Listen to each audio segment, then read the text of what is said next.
If all I focus on is revenue in my business, then I'm just going to churn out my customers. I believe you need both a left and right or revenue and followers. You need to have money because that's the lifeblood of your business.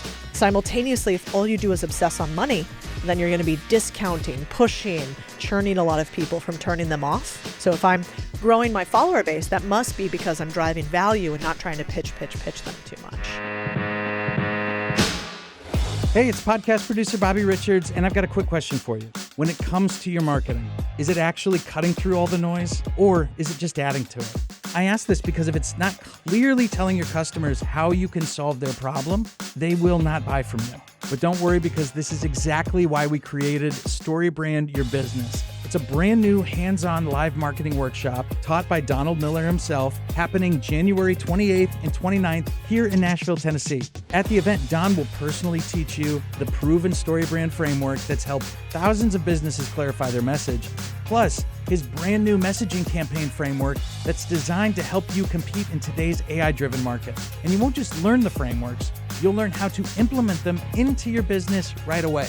You'll craft a controlling idea that drives every piece of your marketing, create survival soundbites your customers actually remember, and build a complete messaging campaign that works. And throughout it all, you won't be doing it alone. You'll be part of a small group of business owners just like you and receive live coaching from StoryBrand certified guides who are in the room with you. But tickets are limited, so register now at StoryBrandYourBusiness.com. You don't have to stay stuck trying to figure out how to make your marketing and messaging work for your business. Join us at the StoryBrand Your Business live event with Donald Miller and walk away with a clear message and a plan you can immediately implement to grow your business. We can't wait to see you there, so go register right now at StoryBrandYourBusiness.com.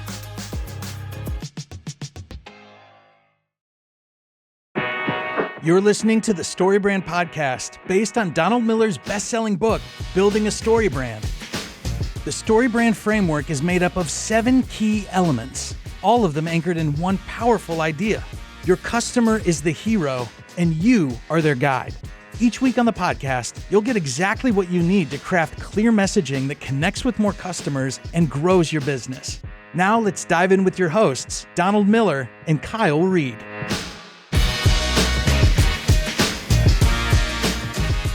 We're joined in studio by Codie Sanchez, who has built a powerful and effective personal brand from the ground up.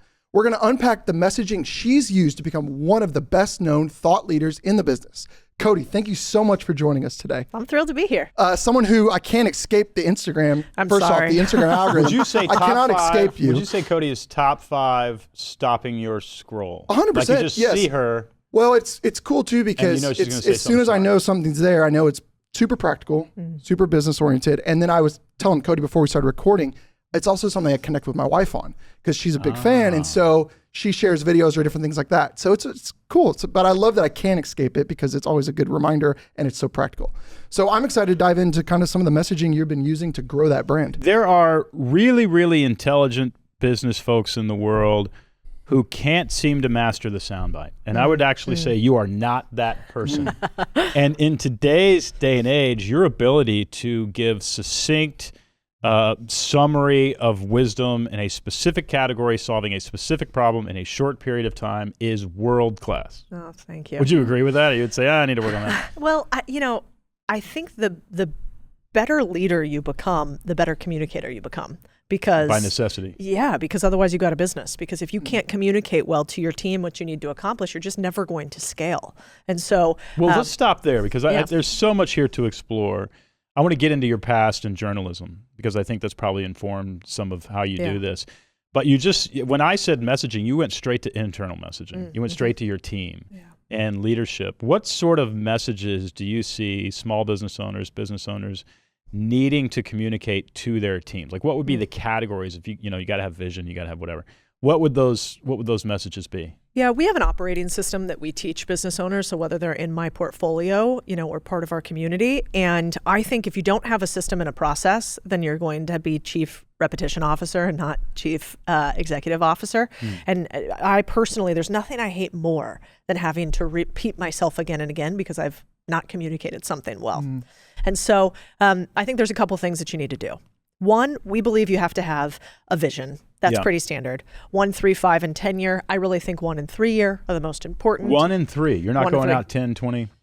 Honestly, it's just such a hope and a prayer. I think you can have your 10-year vision plan could be one line. You know, in 10 years, I want to be the biggest, our mission at Contrarian Thinking, in 10 years, I want to be the biggest business creator and the most trusted. Because those two things are what I call left and right ors. So if I'm the biggest business creator, well, then I'm probably going to have a lot of clickbait stuff that I do because that gets views, right? If I am the most trusted, I'm PBS and probably don't have much viewership. So in order for a business to work well and a communication strategy to work well, I believe you need both a left and right or, and one is typically like a quantitative or. So total number of followers. Trusted is a qualitative or, aka trusted. How do you measure that? Same as like revenue and followers. I like tracking those two ors in our business because if you're a business owner, you need to have money because that's the lifeblood of your business. Simultaneously, if all you do is obsess on money, well, then you're going to be discounting, pushing, you know, like probably churning a lot of people from turning them off. And so I like to have another or collar on it, which would be like followers. Yeah. So if I'm growing my follower base, that must be because I'm driving value and not trying to pitch them too much. Gotcha. Okay. Well, talk to me about casting a vision for your internal team. What are the components of that? What do you need to do? Is it visual? Is it numeric? How are you casting a vision? Well, I don't believe in one North Star. A lot of businesses think that you should have one North Star that your business is towards. So I believe really? in those. Now, why not? Because I've heard that. I can't remember who, but that's a popular idea. Very popular. Because I think one North Star doesn't give you, a collar. So if all I focus on is revenue in my business, then I'm just going to churn out my customers at some point. There's no qualitative metric. And I think about it like when you tell your team, you need to set expectations as a leader. So I think a lot of times if you're a business owner, you've felt this before, but you're talking to your team and one day you're like, hey, we need to go right. I need more revenue. I need revenue. And then the next day you're like, whoops, no leads, right? So you're like, not revenue, leads. And so your employees can kind of feel like, left, right. Like this guy doesn't know where he's going, right? But if you explain to them, well, what would happen if I only had the left oar in a boat? Well, you'd go in a circle, right? So business is naturally always going to feel like left, right. But hopefully you're left, right, and going up. Would that summarize like where are we getting customers and then what are we selling them? Those are the left and right ors, those two questions. I think there always should be a metric that's based on revenue and cash flow. So I almost always like a business to have that. And then the second one, I think you need something qualitative that can make sure that your concern for your client is first. So in my case, that's followers. Could also be churn. So we have a ton of revenue, but we don't keep it. Well, that'd be a bad metric. Or you might say NPS score. You know, we have a ton of revenue and people love us. Okay, that's great. And so each business, and we get really tactical when we talk about this, like if I have a construction business, it might be revenue on one hand, but the other one might be site completion on time and on budget, right? Yeah. And so if you can get really granular in your business and communicate to your team, there are only two things that we really track at a super high level. And if you guys are making the moves to those two things we track, I'll kind of leave you alone. Then your best employees, that's what they want. They want guidance, and then they want you to align them in the right seat, and then they kind of want you to get out of their way. Right, right. What businesses do you own? Because I want to pick one that's interesting and take a deep dive. Do we have enough time to list all the businesses you own? Share with us some of the interesting ones. Well, we obviously you call them boring businesses. I do. I've tried to change it now to Main Street businesses. It's my rebrand. Yeah, there you go. In the beginning, it was because I do think they get a bad rap. I think that we've thought it's really sexy to be on TikTok and YouTube all day, when in actuality, some of the most profitable businesses out there are not what you would think of as online sexy businesses. And oh, by the way, you guys have felt it too. I think a huge lie was sold to us that we'd be happier if we were just in front of screens in our like little keyboard on our remote Zoom calls all day. That seems like freedom. It's not. I think it's out building something. Yeah. And so my Main Street businesses that I own are like, we own a roofing and exteriors company. That company is called Action Exteriors. Pink's, a window cleaning company. We own Monty's, a handyman company. We own, obviously, a couple finance companies. We own media companies. We own a landscaping company. So it kind of spans the gamut. Who runs these for you? Do you have a central office and Is it a hub and spoke kind of thing, or do you actually have a CEO or a president of each one of these companies? Yeah, every president or every company has a CEO and or president. Even my media company and my finance company, that's Mark Husvet that runs those. Steven is the CEO of Rebranding. Inside of each of those companies that I talked about, there's usually a CEO or a president for those companies. We run it like a private equity firm, except I want to keep them forever. Ideally, in my perfect world, we want to use our own money, not third-party capital, and we want to make incredible, enduring, consistently profitable businesses that we love to run. And that's how we teach people to run businesses too. I'm not so much a fan of not running profitable businesses, and I don't like businesses that are super volatile. And so I want like a nice little beautiful business that continues to cash flow and in the words sort of our friend Dave. 1 to 5 million or in that range, or sometimes more? Well, some of our companies are, $60-80 million a year. Yeah. But I think the real question on revenue is like, what do you want? If you have a $60 to $80 million a year business, you're working a lot, like pretty much no matter what. Yeah. If you have like a $1 to $10 million business, that can be a nice lifestyle business for you. And so I think that is a personal decision that not enough people focus on. I've had that conversation with many people, even before we'll do messaging campaigns for them. It's like, do you really want this? Yeah. Because this means hiring. This means you're busy a lot. This means work-life balance is going to get out of whack. Yeah, those are just the truths. truths. I'm curious too of that. When did you start pivoting in? I know I've heard you talk about during COVID, you started to talk more about this publicly. Yeah. But as you're going after these mainstream businesses, when did you start pivoting into sharing that messaging online? And what was the kind of the antithesis or the start for you of like, this is how I'm going to go about this, and I want people to know, and what was your kind of mission with that? And really honestly, like, why build a personal brand if you have these companies that don't really need you to do that? And you don't really talk about them very much. What you've become a thought leader so quickly. Yeah. And why did you decide to do that? I think the future has a new type of leverage, and I saw it, early on with COVID. I knew how to master a few forms of leverage, and if you never want to be poor again, you need to understand leverage. I think it is the ultimate unlock for people who want to make money consistently over time. And so I understood capital. I was in finance for a long time. I know how to get other people's money, right? So that was normalized in finance. I understood code in that we owned SaaS companies and software companies. So I understood, how do we build companies using 21st century technology? And then I also understood labor. How do I hire people and get an employee pool, which is another type of leverage. But the one that was interesting to me is one that did not exist in private equity, still really doesn't, and doesn't exist so much in finance, which is attention. And so I saw that fourth form of leverage and was like, nobody's really playing this space. There's an arbitrage opportunity here. And I think the way the industry has gone, they were too scared of the brand, actually. They were too scared to get online and to try to appeal to the masses because they would lose their boardroom sophistication. And they thought that would not play well. And I know this because I had partners who were like, you can either be public or you can be a partner. And I was like, well, I'm out then because you guys don't see where we're going. Yeah. And so it was a scary move at the time.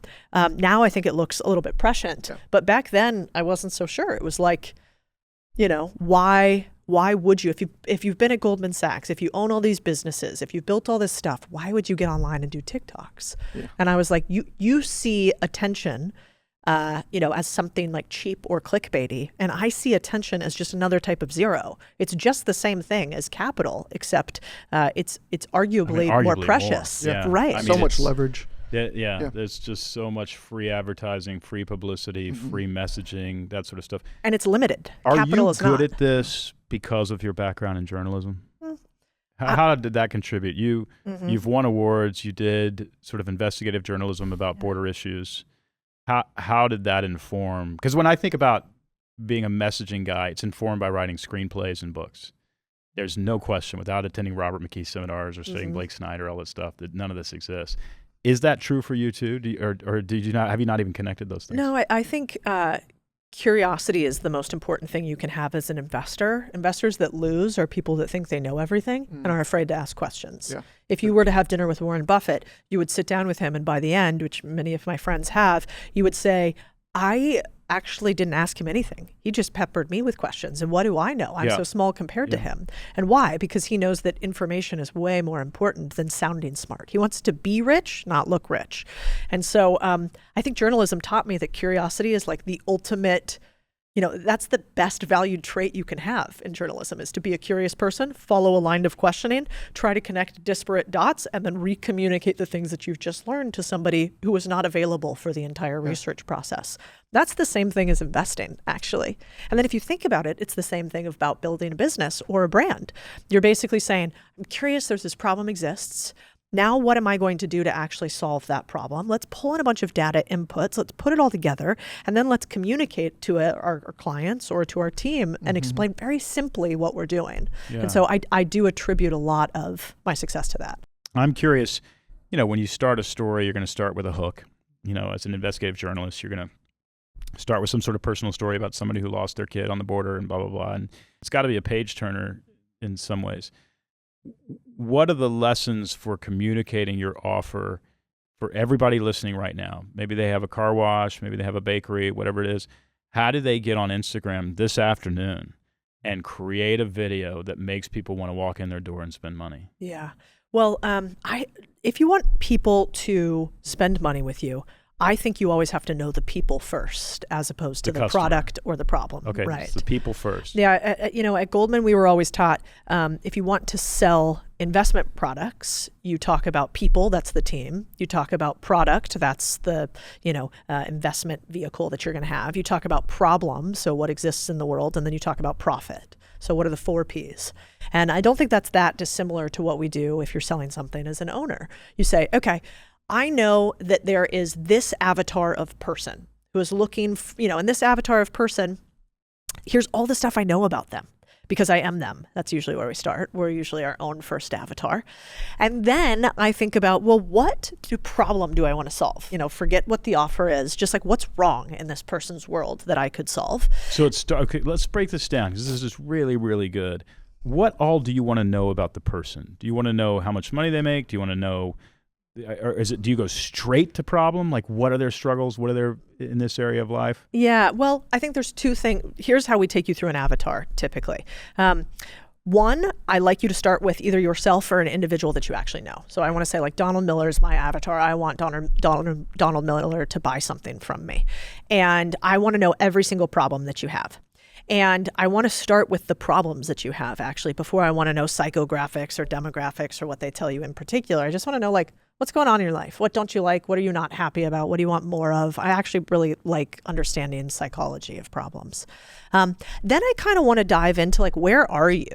So I like to think about who the best people are at marketing to my avatars. Well, they're typically people that they give their free attention to. So that would be like, where do they go for media sources? I like to see what podcasts they listen to. I like to see who they follow online, because those are people that they're like choosing to go and follow constantly. And then with the avatar, we take them through a 17-step process to basically figure out what your perfect avatar is and if you're serving the right person or not. A lot of times in small business, they're not. They're actually serving the easiest customer to get. They're not serving the highest dollar value customer to keep, which is sometimes more expensive. And then the next thing that I like to think about with our avatars is, like, I want to choose the people I serve. And so, a lot of people, I think, choose the problem. I want to choose the person. And so I know that I can sell more things at a lower price, probably. But I bet I can make more money and have more fun if I sell things to people who have more money, who are not going to have to give me their last dollar when I'm starting out as an entrepreneur. Like, I have an avatar bias too. I think when you're first starting out in business, you should try to sell things to rich people because they pay more and they ask less questions. Yeah, they're less drama. Yeah, because it's not their last dollar. It's like, it's almost like the FTC last dollar rule is a good way to think about your first dollar that you get as an entrepreneur. You're rebranding. You're doing some branding messaging work right now with your company. Yeah. That's kind of the case for every successful company. They get into this place where, like, okay, we've had this massive success. We hired a bunch of people. We brought in a bunch of companies. We created a bunch of products. Who are we again? And I find that's something that happens to people who are successful. They hit this point. Take us through the process of your rebranding. I always like the idea of if you want to grow a business, own a problem. Own the mental real estate in somebody's mind. And the way you own mental real estate is we're the people you call if you have a leaky roof. We're the people you call if you find a mouse in your kitchen. We're the first person that you think of. Is that how you start, or you go about it a little bit differently? Yeah, well, in our business, for whatever reason, I've been pretty clear on what our mission has been since the beginning. And so I think our biggest problem was really that we didn't need a rebrand. We needed more repetition. And I think this is often. You needed to take your talking points and say them more louder often. and more often. We just had that conference room meeting the other day. We right? literally just had it. Yeah, and it's like, do we need to rebrand? People can't read your mind. No. You're not saying it. And they don't really care about you. You're a period, a comma in their day that is an entire page of a book, if not more. And so I often remind myself of that. And then I'm like, are we repeating enough the value that we provide? Or are we a golden retriever chasing a squirrel? And so, the repetition rule is one of the things we talk about consistently. Like in your business, what pillars are you known for? So for instance, I want us to be known for 2 pillars. Okay. We help people buy businesses. If you want to buy a business, you're crazy to not come talk to us about it. I think we're the best in the space. You help them analyze it. You help them analyze the evaluation. We help you find it. Right. We help you close it. Everything, right? Yeah, I want to be the best in the world at that. And then we realized, and this kind of came as a byproduct, we had helped 5,000 people buy businesses. And so then we're like, congratulations, you own a business, and also I'm sorry, right? Yeah. And so so now we help run it. Exactly. Yeah. And so now we have to help you build that business. Yeah. And so now I want us to be known And that's through the Codie Sanchez operating system? Correct. What is that called? It's called Contrarian Operating System. Contrarian. No, I got to get to the Although we Contrarian also, stuff. we internally call it SOS. So I'm thinking about that because the scaling operating system, and I think most businesses have SOS too frequently. Yeah. So I've been playing around with it, but that's what we want to be known for. So I wasn't repeating it enough. And you teach that through workshops, on-demand courses, coaching, products, things like that? Well, first we taught it to our portfolio companies. So we own a bunch of businesses and invest in a bunch. Yeah. Well, I wasn't familiar with this coaching environment. I was in finance for a long time. And the way you teach is you help your portfolio companies. And if your portfolio companies make more money that you own, then you make more money, right? Yeah. So most private equity companies, they coach their companies that they own. So that's what we've done for a long, long time. And then I thought that we should open it up. And I was like, why wouldn't we just teach more people to do this? And then if they like our system, they'll come to us. They'll let me invest in their business. Maybe they'll sell the business to me, and I'll have more insight already into, are they going to function well in my ecosystem because they already run in my operating system. Do you have a fund? Are you taking money from people that you're investing in, or are you trying to do this with mostly your money? Mostly our own money. We have a venture fund. We already finished fund 1, and I did it small because I wasn't sure it was going to work. And so what we realized is, like, in your business, there's business models in every single business, right? And typically I think most of your job as an entrepreneur is to up level the business model that you're running on, especially as you have attention. You want to make sure, if all you ever do is you are an executive assistant and you have that talent level, very hard to make millions doing that, right? Yeah. And so you've got to scale the business model game. And so in the beginning, we owned laundromats. That was where I started. And then I started adding a bunch of systems on top of laundromats to make laundromats do millions, like wash and fold, delivery, et cetera. And then I was like, that still can't get that big. So then I bought a SaaS company, that software that runs the laundromat. And then we invested in a bigger SaaS company that's called Sense. And then I was like, so that company's worth $200 million now. And so it's like, well, if we can invest in the tech that powers our small businesses, then one, I'm not the only owner I create. There's a bunch of owners created, and simultaneously we just make more money. And so that is a business model game we play with most of the people. So we started out teaching in our portfolio. And then I was like, okay, now we're going to teach it through events and through, I believe in communities, not just courses. I think a course is like a good way to get curious about something. I think most courses have like terrible completion rates and you don't actually finish very much.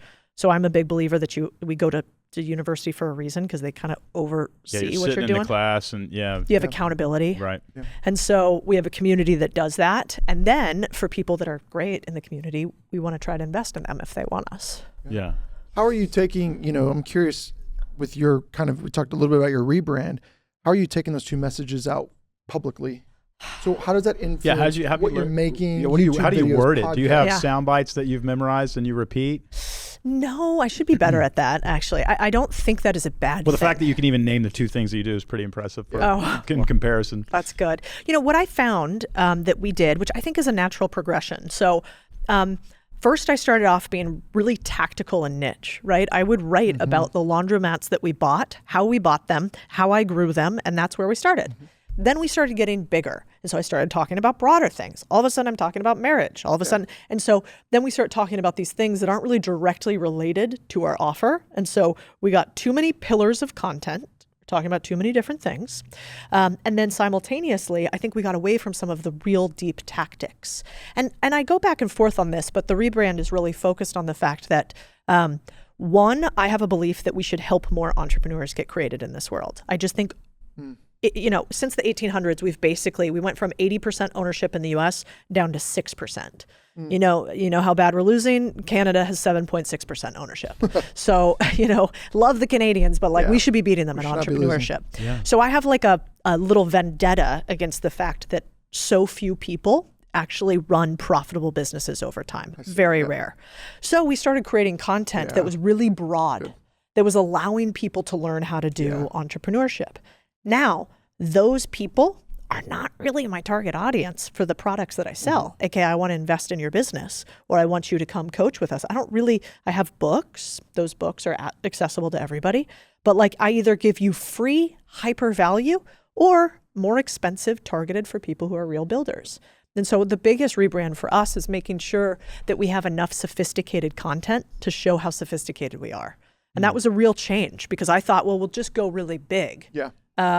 And that doesn't always actually work. Well, that was my next question, is because I think the challenge is you're trying to create very niche content, and sometimes the growth, the reach of that is not as big, right? Yeah. And then you pivot all the way over, and I know you've made videos with your husband or talking about other things, and those have a little bit more reach, but it pulls you off your messaging. And that was you literally went to that. How does someone, whether it be a business owner or people like in our community who help business owners, what's the balance there? How do you grow? How do you decide whether or not to sacrifice? We have a wonderful woman who comes and about once a week, once every 2 weeks, puts a phone in my face and asks me questions, and then it ends up on Instagram. I run a business. We certify coaches. I help people clarify their message personally as a consultant, and people want to hear me talk about narcissistic relationships. Yeah. But they're like, but it went viral, Donald. It went viral every time you open your mouth. Like, you got to dump that, boy. They love that. So how do you decide, whether to get off these core messages, which may not be building your brand, and what's the algorithm there? Yeah. Well, my focus at our company is, I think if you are trying to grow your business, you really do need attention and conversion content. And so you could talk about it as, viral attention content and then conversion content. Yep. Correct. Okay. And so if, you have to have eyeballs. And so at some point, I do believe that you want to keep opening up the top of the funnel and allowing new people to come in and explore your ecosystem. So that's broad attention content. But you need to be able to serve those who are actually going to pay you by having conversion content. That's more tactical, more specific, niche, expert level content. And, and what I think is interesting is, I was just reading George Lucas's biography. And what is interesting about that is he started off as this really niche, sort of cinematic, he did all these movies that had no actors and no speaking. And he really originally was more like a Scorsese than a Star Wars aficionado, and essentially was pressured to say, can I make somebody feel something, have real emotion in my video? And can I flesh out characters? I'm not sure I can do that. So anyway, he pressured himself to do that, ends up doing it and creating Star Wars. And it's a longer story than that. But once he created Star Wars, he got all this criticism. This is such a lowbrow film. You've dumbed down movie production. Why couldn't you make something like New York, or Taxi from Scorsese? And even his wife at the time was like, this is so, it's so mainstream. And yet that has created a multi-billion-dollar ecosystem. And so I do think that you really do benefit by going wide, as long as you are true to what is the ecosystem you're building, which he went really wide mainstream because he said, I want to change the trajectory in the US of science fiction and fantasy. And also, by the way, he was actually obsessed with world building and toys. And so like the entire Star Wars business is really about selling merch, AKA toys. From the beginning? Did he have that in mind? Well, he did, because he negotiated the rights to that in the first film. He knew it was coming. Yeah, and that was not normal. That was like a rounding error. Like it was one of the few things that they were willing to give away. Yeah. And I think this is often something I talk about in buying a business is everybody focuses on price, pros focus on terms. And so you will win every time if you are more detailed and in-depth on terms than price. And that's what he did. He said, fine, you're going to give me this much. I'll take this percentage of the film. But he focused on the terms. Walk me through the messaging that you heard as you've come up. Somebody said this to you, and that changed everything. Are there 3 or 4 ideas that somebody has communicated to you that you look back on and they're just pillar ideas on which you've built your career and your success? The best advice I ever got from one of my mentors was actually the advice I chose not to take, which was I was kind of a senior executive, a partner at a finance firm. Goldman Sachs? No, it's called First Trust. I'm still friends with the CEO, and so I don't think he'll mind me saying this, but they're one of the fastest growing private asset management companies out there, and I think he's a genius. Talk about brand. I mean, he hates when you talk about him publicly. If you went and Googled him, like you couldn't find him. I think he scrubs himself off the internet, but he's a billionaire multiple times over. But his internal messaging is so incredible. I've never seen anything like it. There is like a homogeneity to his team and to how they even communicate that his employees regurgitate his words back to him without them even really thinking about it. But I remember we were walking along the beach, and he wanted me to run our Latin American asset management business one way. And I'd gotten it to $1 billion in assets under management from nothing. And I thought he was really wrong. And so I said, the future of investments and of finance fundraising will be online, and you're missing it. And, and I said, in much appreciation, you're the billionaire, your bank account's much bigger, but I think you're just generationally off. And I think you're wrong on this, and this is how we should do it going forward. And he was very kind, but he kind of looked at me eventually and he said, we're going left. If you want to go right, you got to get your own boat. And I said, okay, let me think about it. And then I gave up, a very, very lucrative career that, tens and tens of millions of dollars. But it was the best advice I ever got, because he said that to me. He was clear enough to not let me wallow away. And I can see it from his perspective too, because he's probably wrong. And yet he's right, because institutional knowledge, instincts that are baked in, the number of people in the room who are used to doing it this way. In other words, we're going to win less if we go this way. We could win more if we go this way, but we don't know how to do it.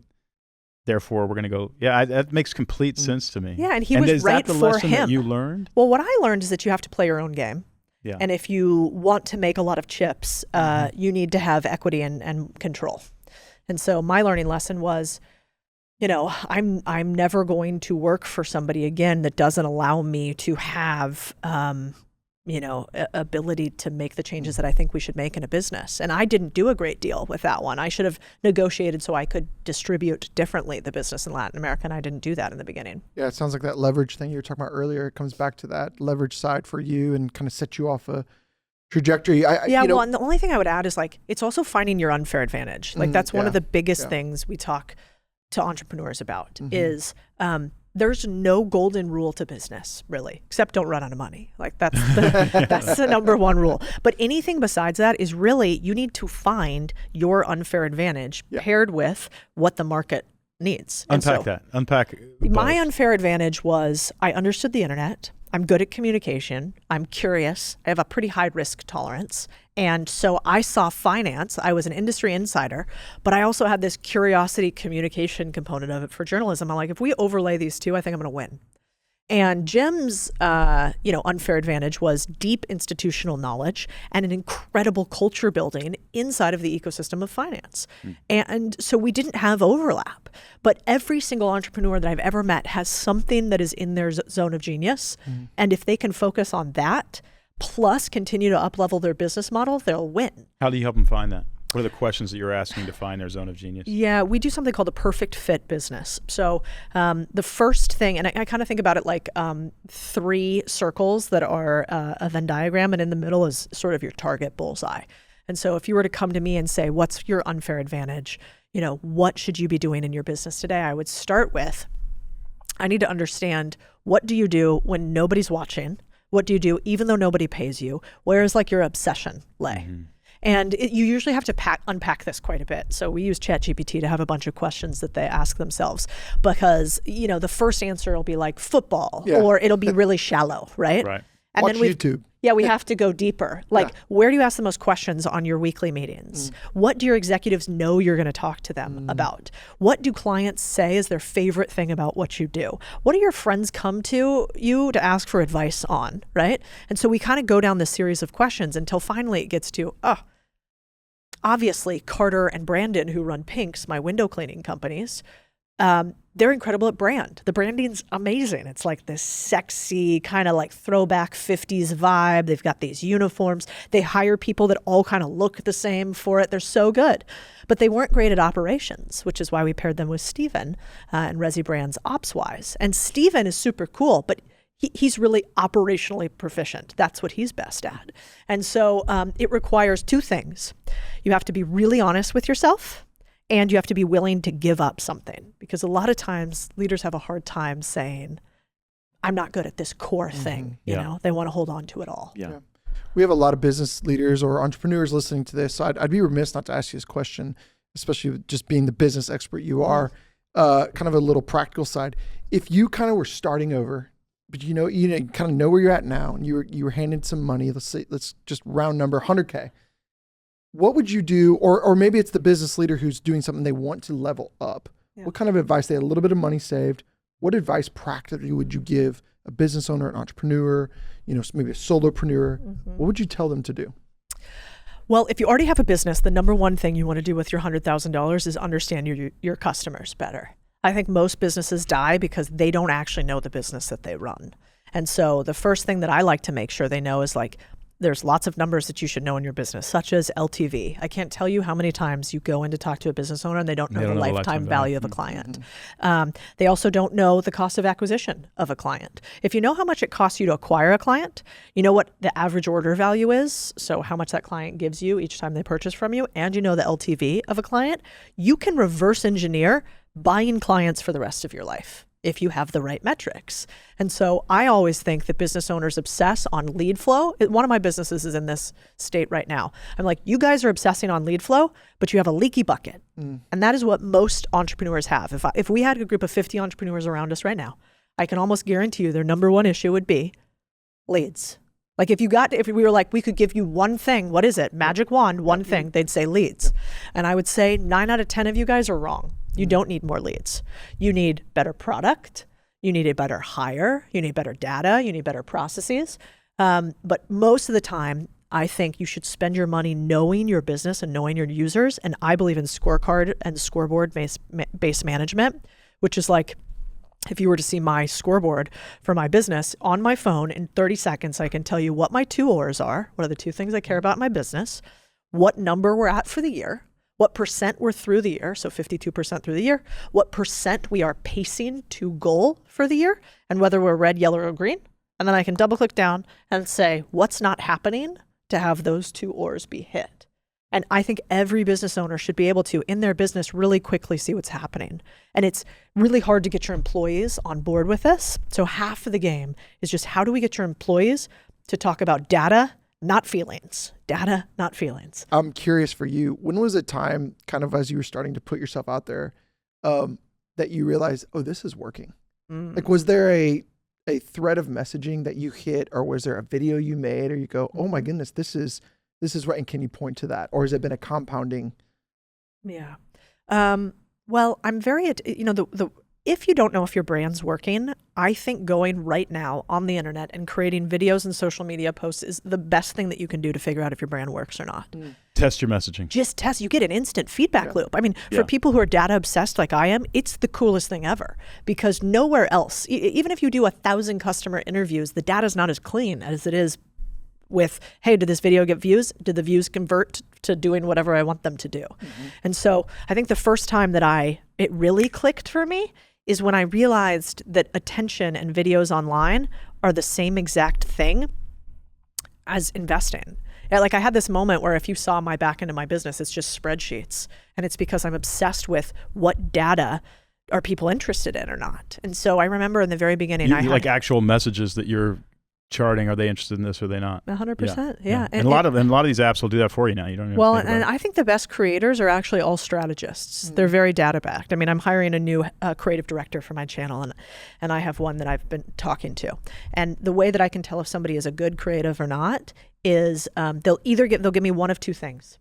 They'll either give me I believe this because of this data that exists, or I believe this because of this case study that exists. The non-players talk in generalities broadly and say a lot of words. The real players don't say that many words, and they show you something. Here's the spreadsheet, or they show you, I noticed these other things that are related, because I do think there's a lot of rhythms to things that go viral. And so I had one. This is a little silly, but you guys can find it on the internet and then ridicule me mercilessly. But a friend of mine did a tweet that was like, like adults don't ask friends to help them move, save a friendship, hire a mover. And she put it out on Twitter. Viral, hate, vitriol. Sure. Right. Yeah, like so viral. And I really don't pay attention to opinions on things like that. I'm sort of agnostic. But I looked at it and I said, I think it's the way that she framed this. And so I took it and said something that I believe that's slightly inappropriate, which is like, I hate picking people up from the airport. Yeah. And I don't want people to pick me up from the airport. This is not a popular message. So anyway, I said, adults don't have people pick them up from the airport. They get an Uber. Yeah. Save a friendship, buy an Uber. Same exact, oh my gosh, crazy online. And so what I realized from that is they loved that message. No, they hated it. Everybody, they hate us equally, equal opportunity hate. But the point was, it's just the frame.